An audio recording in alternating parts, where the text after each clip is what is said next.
Now, real people, real opinions. Nighttime talk with Niall Boylan. Ireland's classic hits radio. People are still texting in, by the way, in relation to the hate speech laws. I promise, people are asking me, will we come to it tomorrow? I am going to come to it tomorrow. I'll try and get Ronan Mullen on. I'll try and get somebody else on as well to talk about it. But it hasn't sensed a lot of people that the Irish government did say they would leave this bill until the next term of government. But unfortunately, they didn't. Now, I know it was, as far as I remember, it was Taoiseach Micheál Martin said they were going to leave it, but unfortunately not. They have now brought it in. Some opposition politicians expressed total opposition to the revised bill, including, by the way, Matthew McGrath, who called it a half-baked vanity product. And it was also opposed by the independent Danny Healy-Rae and by Peadar Tóibín Again too.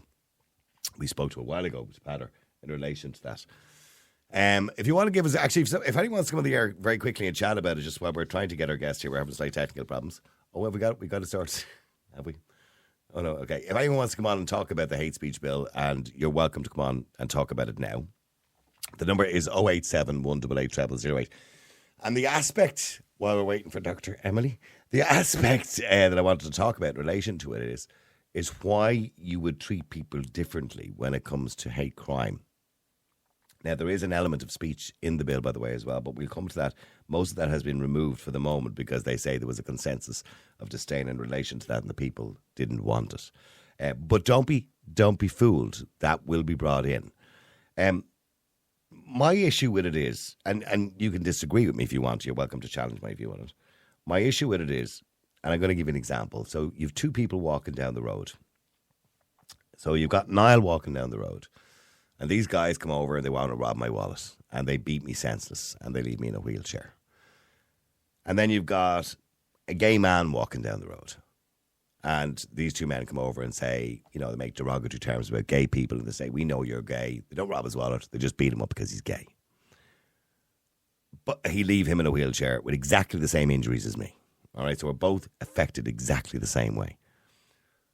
So realistically, what happens in that situation is, according to this law, the judge now has the ability to give more time in jail to the perpetrators of the crime against the gay man than to the perpetrators of the crime against me. The reason being is because the gay man comes under the Hate Crime Legislation Act, whereas I don't. Now, don't get me wrong. I believe the perpetrator should go to jail for both crimes. I mean, nobody should ever attack anybody because of hatred. But I believe all assaults are due to hatred, by the way. There must be some motivation of hate. But nobody should ever attack anybody. An assault, we should increase, obviously, the detention and the amount of time people spend in jail for assault or whatever it happens to be. But in saying that, to treat people differently based on the fact they might be a minority, the colour of their skin, their sexuality, their sexual orientation, or whatever minority they happen to be, I believe is a two-tier justice system. And in the Constitution of Ireland, and I believe that there will be a constitutional challenge, I hope there is a constitutional challenge, it says all citizens of the state must be treated equally. To me, that's not within the spirit of the Constitution. I'll go to Martin quickly. Unfortunately, we're trying to get our guest, but we're not having much luck. But I'll pander a bit of time here with Martin, who obviously has an opinion in relation to the hate crime aspect of the legislation. Martin, hi.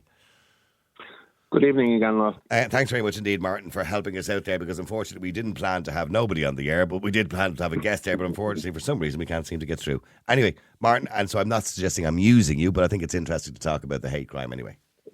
Well, let me just say, first off, I hope you get your guest back, and secondly, I hope I'm not imposing myself on others. You called me, and I wouldn't like anyone to get browned off listening to me. But no.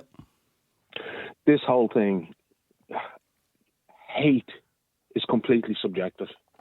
But I will say, look, I don't believe that if I was and I'm saying this, I don't believe that if I was attacked and someone was to attack me and cause me injury and mention the fact that I profess to be a Christian while that attack is happening, I do not believe that the state would take it nearly as seriously as if someone was attacked and it was mentioned that they were homosexual or bisexual or black or Muslim or anything else. Now, that's my opinion, and I don't No one will change that opinion. I don't think the state would step up and say, Martin, we're prepared to protect you in the same way. But I don't believe you should be protected any special way just because you're a Christian. Either do I. I don't believe that. For me, the whole idea is just ludicrous. I want people prosecuted and punished to the highest degree of the law for inflicting injury or pain on another individual, no matter what the reason. Yeah. I don't see that the reason comes into it. How does the reason mitigate? Yes, unless it's self-defense. Well, obviously. I mean, if I inflict an injury on someone else because I'm defending myself, then it's black letter law. I'm defending myself. It doesn't matter what colour, creed, or anything else the other person is, their gender, their sex. Well, I believe, and no one will. I don't care if people regard this as hate speech. Fine, take an action against me. There are only two genders. That's my stance on it, and it will never change. But this is the concern. When I spoke to Senator Ronan Mullen the other day, he said his concern about the law was what I've just explained was one aspect he was concerned about. But the other concerning factor he had in the law was that they were keeping in the characteristics or protected characteristics, which would be gender, sexual orientation, race, and other, ethnic minorities, etc., etc. But he said they went on in the legislation to define gender as whatever gender you identify as, right? Now, to him, he said this is very concerning because he believes this is the first time in Irish law and the Irish statute books that we're actually making a legal definition of this new way of defining gender. And that concerned him greatly.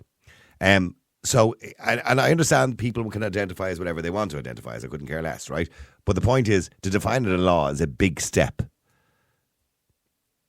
Yeah, absolutely. I don't care what if a person wants to say that their gender is, is a cavity block. I don't care.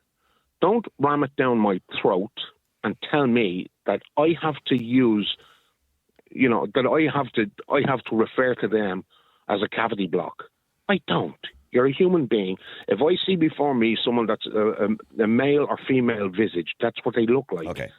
But as I said, the concern was that somebody, that this law is being used to treat people differently in law. Stay there a second. Just let me go to Wade as well.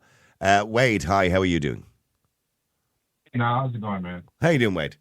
Wade, do you think people should be treated equally in law?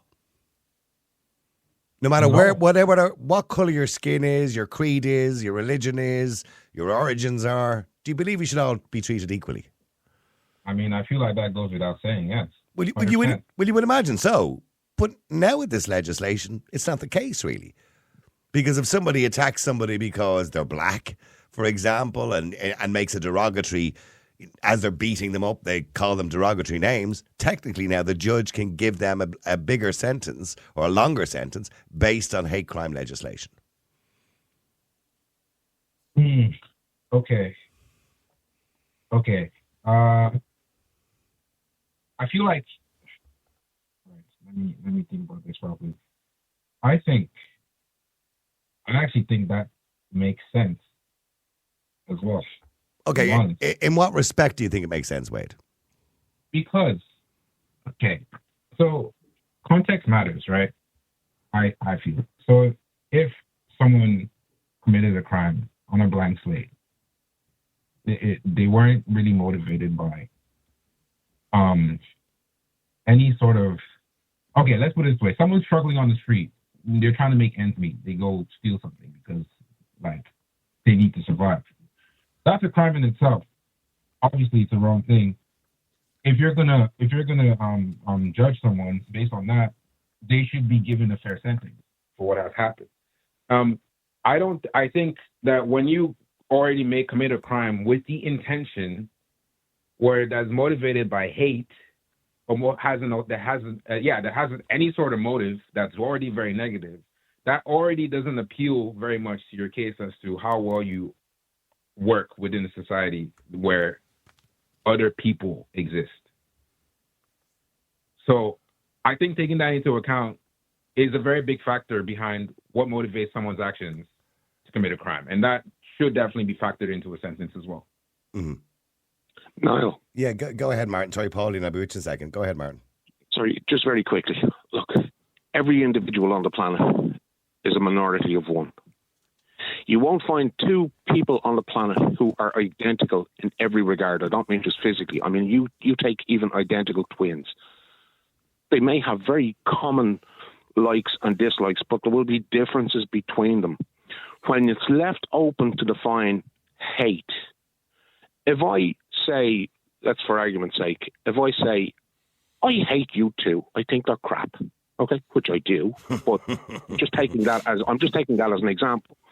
Now, hate's a very strong word. I dislike you too as well. By the way, I think they're rubbish. What I'm trying to put across here is, if someone who absolutely adores you too hears me, and they say, I'm going to attack him for saying he hates you too, I do not expect the state to regard me as a protected minority because I'm somebody who can't stand you too, and I express that, and I'm attacked because of that expression.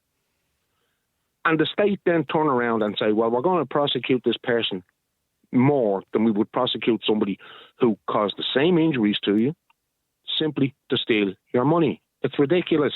Hate is completely subjective. It's not something that can be written into law. And this whole concept of twisting what has existed since time immemorial, since in my opinion and in my belief, since God created Adam and Eve, we've had two genders. Yes, people talk about pardon me. People talk about what's the term? When the chromosomes are mixed up.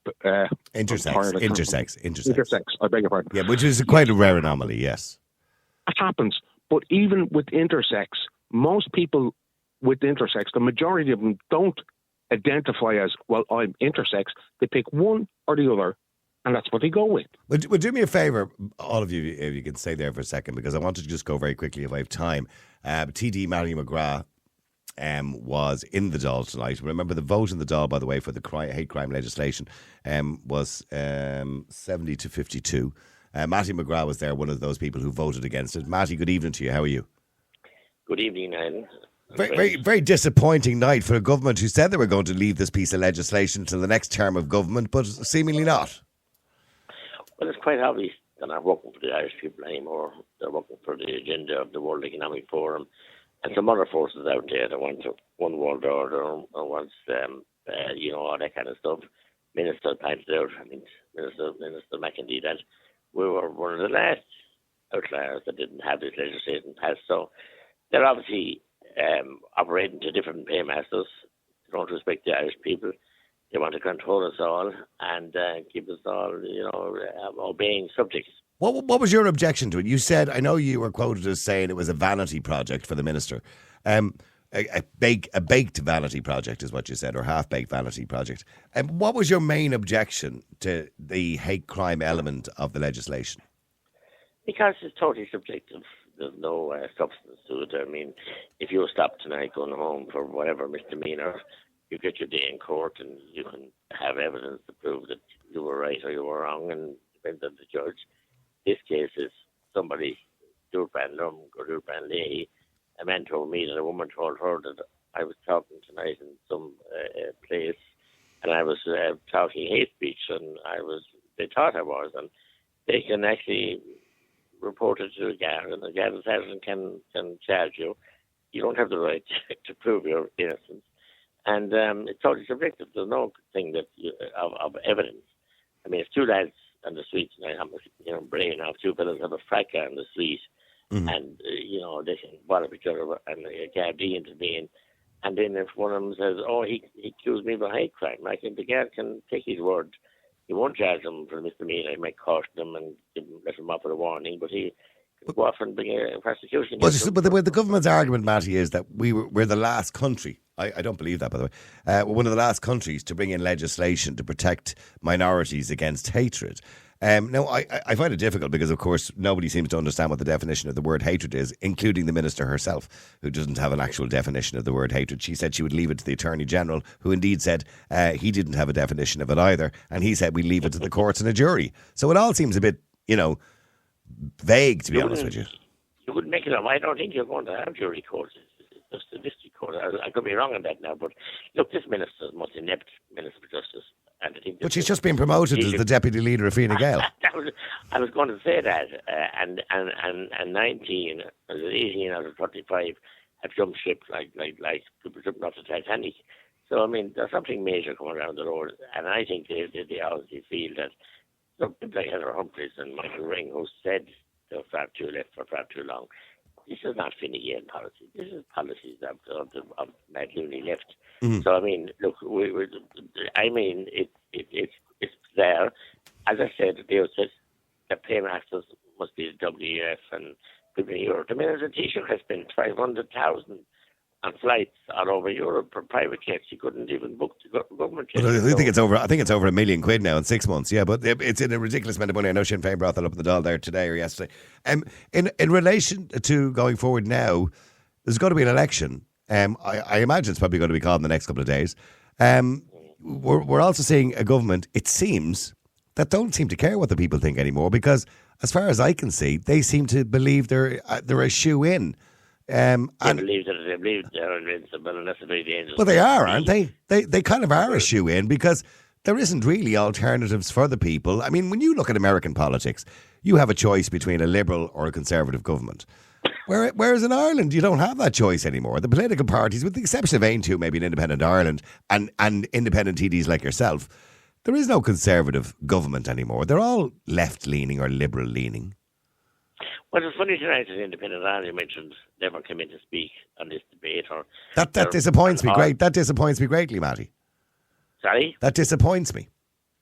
Yeah, of course. None of them turned up to speak. They were supposed to. I looked at a picture earlier on when you were talking, and it looked like there was about 8 people in the place, including Rodrigo Gorman and Helen McAtee, by the way. So what was the story there? Where were they? Where was everybody? Oh, yeah.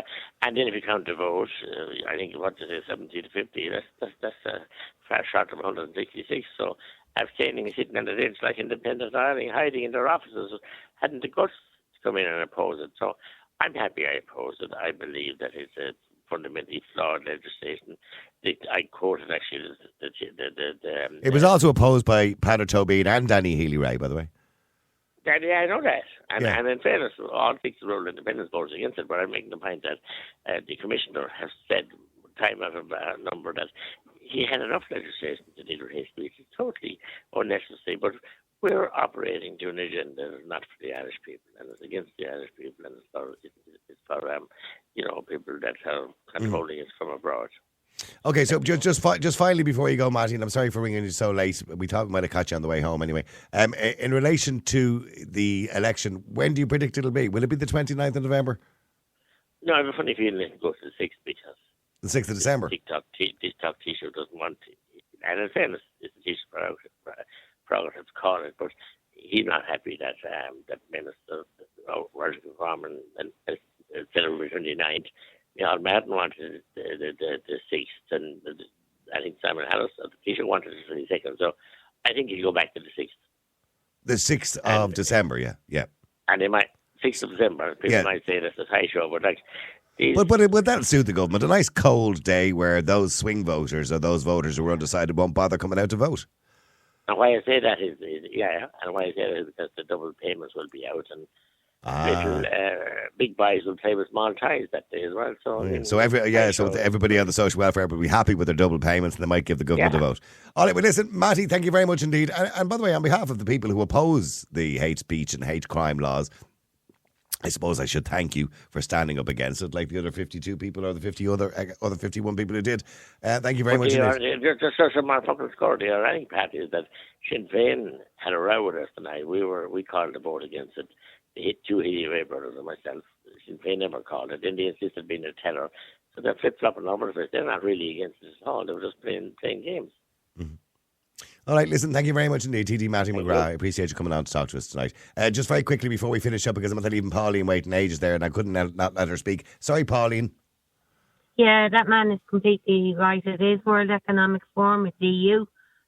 They will keep on until they completely get it in, like not in part, but in full. And I don't know. Well, I do want to point out the World Economic Forum don't have any power. You do know that they are just a think tank. But yes, the European Union are dead set on bringing in laws, speech laws, all across Europe. And of course, we've seen EU parliamentarians here from Ireland push those. I told you, at the end of the day, everybody, even in the World Economic Forum, are answerable to Charlie Boy in England. Now, that's a long one to go into. I told you what they would do. Helen McEntee, she's the one who imposed it. She can be removed as the new appointed head if we remove the party in total. So get out and vote on the 6th and get her out and get them out if that's what we need to do. This is unconstitutional. It's an unjust law, and we will overturn it because that's what we do with unjust laws. We're not here to take part. We're here to take over. It's what we say they do, not what the EU and the WEF say. And the other thing is make sure that you get out and vote and get rid of the party to get rid of her. We'll overturn it. We won't be having this. This is a no. It's unconstitutional. Okay. Okay, thank you very much, Pauline. I only had a couple of minutes. I just wanted to let you say what you want to say. By the way, in relation to what Pauline said, you have a choice of who you can vote for. Of course, if you want to vote for Fine Gael, Fianna Fáil, Sinn Féin, the Green Party, and any other parties that are already there, you're quite welcome to vote for those too. Pauline obviously has her view on it, and she wants to vote for an independent party and get the government out. Obviously, I have to say that from a level of impartiality. In relation to the law itself, by the way, I have taken more the point that Wade makes, but nobody should be attacking anybody, be it based on the colour of their skin, their sexual orientation, their gender, or whatever it happens to be. Because assault is assault. A crime is a crime. And that's the way it should be. And I do believe there will be a constitutional challenge. I believe the law is wrong. As I said, you're welcome to come on. We'll talk about it in more detail tomorrow. I do believe the law is wrong. And I'd like for you to come on and challenge me in relation to that. We'll try and get some more speakers. We'll have a bit more time tomorrow to talk about it. But the Constitution clearly states that all citizens of the state should be treated equally. That's not what this law does. You know, it doesn't treat citizens of the state equally. It treats some people better than others. It basically says that, you know, some people being assaulted is not quite as bad as other people being assaulted because it might be motivated by hate. What's hate? Who knows? It's like saying, what's love? Hate is completely undefinable, so much so that our Minister for Justice, who brought in the laws, didn't define hate. So much so that the Attorney General, who looked at the laws, couldn't define hate. So they said they'd leave it to a judge and a jury. That's a bit late, isn't it, when you've already lost your job and you're waiting a year to go to trial? And, you know, you're basing this whole thing on a hunch on what hate might be. Sure, the Minister was asked on numerous occasions, for example, what J.K. Rowling, she was asked what J.K. Rowling is doing. Is that hate? And she went, probably not, no. So, and then they gave her a couple of other examples. And I said, is this whole law based around what Helen McEntee, an individual single female in this country, what she thinks should be against the law? That's not the way laws work. Laws should be based on a cohesive society and what we all think is the right and the wrong thing to do. Now, real people, real opinions. Nighttime Talk with Niall Boylan. Ireland's Classic Hits Radio.